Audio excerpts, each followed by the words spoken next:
What's going on, everybody? Tim from Tierfound Orbital. I've taken a little bit of a liberty today with this video. This is actual install for a personal hilt of mine. But some people were asking how I achieved jamming such a large marble into this chassis.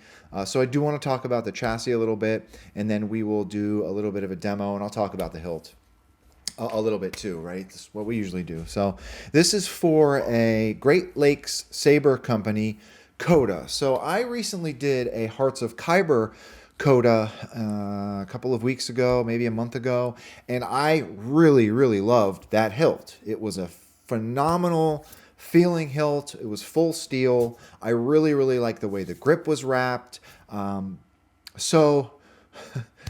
know, par for the course for me. Sometimes when I'm installing hilts, I do fall in love with them, and I do but I do have the desire to add them to my personal collection. So I did want a Kota. I felt as though personally for me, the price point for the empty from Hearts of Khyber was a little bit high for me.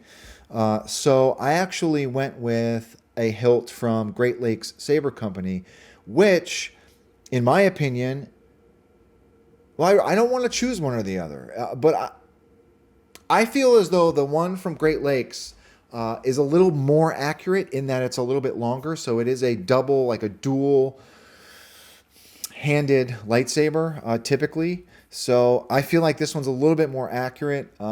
Obviously, because this one's mine, I like this one more now.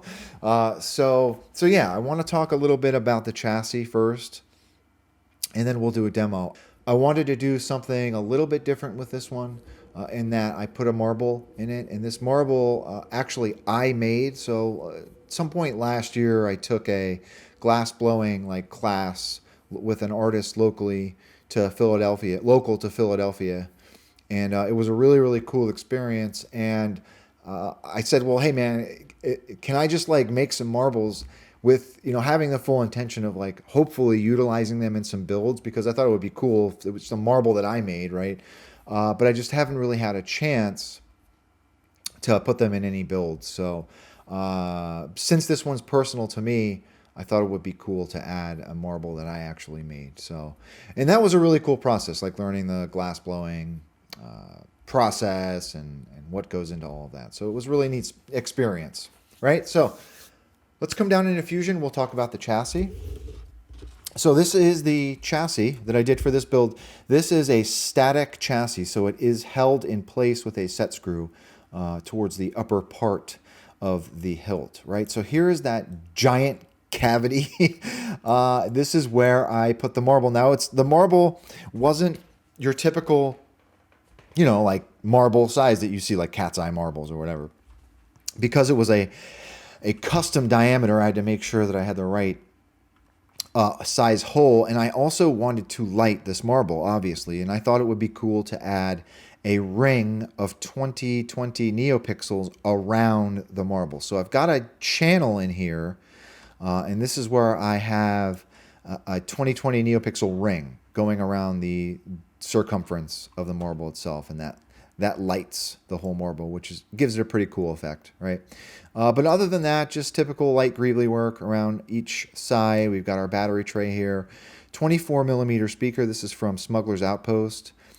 Just some mild greebly inventing work up top, and a kill switch, and that's it. Proffie board does sit in this tray.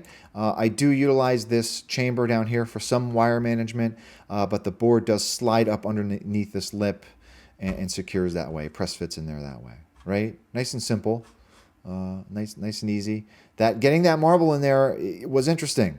I wasn't sure that I was going to have enough room, but also keep the structural integrity of the chassis in place, right? So once you start thinning out each side of the chassis, especially with resin, things can get a little tricky and scary with with the strength of the chassis. But I feel like I was comfortable with the amount of surface area I had on each side of the marble, right? And then I've got channels going down each side That way where the wires are hidden, obviously. So you can't get the wires up through the marble, obviously, right? So anyway, that's enough about the chassis. Let's come down to the hilt itself. So here it is. This is the Kota from Great Lakes Saber Company. So when I received this hilt, firstly, I got it painted, powder coated, and like it looks like it had been lightly weathered by the folks at Great Lakes, and it looks great. Like I did not have to do any further weathering to the hilt. I haven't. I don't feel it needs it. I thought about maybe doing some scratches up on the top of the emitter here, but I feel like it looks great the way it is. They did send it with a brown leather, like generic wrap, which was beautiful and that was fine, but I just really fell in love with the style of wrap that was on the Hearts of Khyber Kota. And I wanted to try my hand at doing that particular style of wrap on this grip. So I wrapped this myself.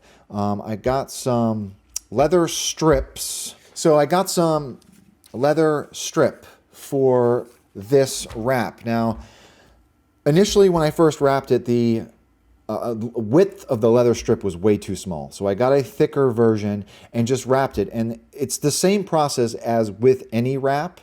In fact, it's a little bit easier because you don't have to overlay each ring. You're just really butting up against each wrap. You're just butting up against the next one, if that makes any sense, right? So it was an easy wrap to do, really. I did do some... This is like brown hemp cording that I did just to give it a little bit of a more unique look, right? The cloth comes from Great Lakes. Again, like the hilt came to me just like this, except for this grip, and it looks really good, right? So I'm just not a huge fan of single button Proffie. It's hard, in my opinion, or just a pain to navigate the menu. And all of that stuff. So I added my own aux switch back here. This is a Brass Momentary switch from Phil Ginnis. So I tapped a hole or popped a hole here for my aux switch. That way I can navigate my fonts a little bit easier. I just prefer 2-button Proffie. So given this was my personal, I wanted to make it the way I wanted to, right? So let's talk about show off the chassis. Yeah, just a phenomenal hilt. The machining is super clean. I mean, it's just a really beautiful hilt from Great Lakes, right? So here is the chassis. I did a mixture of copper and like Spanish copper and another color, Rubnbuff, and then did a pass down the chassis with that. I did add some like dirt and dust. Those are Tamiya weathering pigments. I did do like an oil stain around the bottom of the speaker as well. So yeah, just to give it a little bit more detail, I try to do that on most of my chassis. Adding like that dust inside where these greeblies are really helps them to stand out. And that way I don't have to go in there with a very tiny paintbrush and paint details. I mean, I've done that before, but it's sometimes just easier to leave them black and add some dirt and dust, right? Here is the marble. So I made this marble. It's not a perfect marble. It's not a perfectly round marble either. That was another difficult thing because it was handmade, right? So it wasn't easy to make sure I had the sizing correct and all of that. But the NeoPixel ring is around the outside of that. I'll go ahead and turn the hilt on so you can get a look. So it does have like a little animation.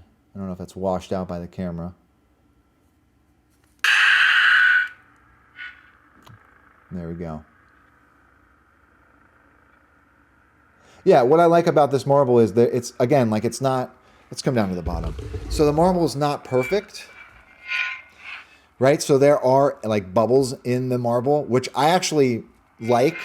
I think it helps with some of the like light refraction. It makes it look really unique in the hilt.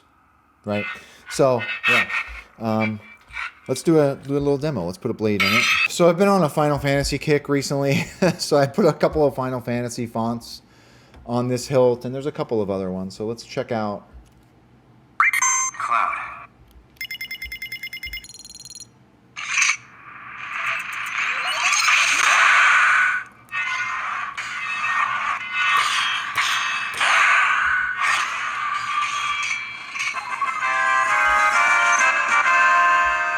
I added that pre-off or post-off to the font.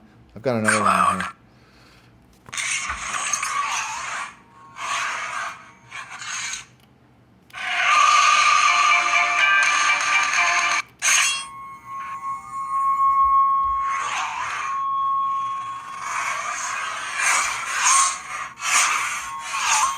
Really, really cool fonts. So one of them is from Juan Sith. The other one I believe is from Kyber Light. Might be getting that wrong. Let's see what else we've got on here. Now this is pod racing.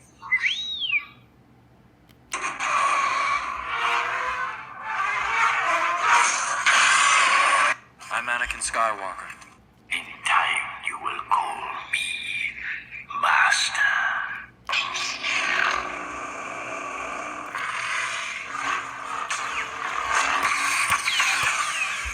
Yeah, so having that aux button back there, I really actually just prefer having a 2-button setup with Proffie. That way I can navigate a lot easier. So it was definitely one of the prerequisites that I had in mind when wanting to do this install for myself. So, but that's pretty much it. Sorry for the long video. Some people were asking about the marble chassis, so I wanted to give a little bit of a closer look on that. So if anyone has any questions about this install or questions about the hilt itself, please don't be a stranger. And with that being said, thanks for watching, everybody. May the force be with you always.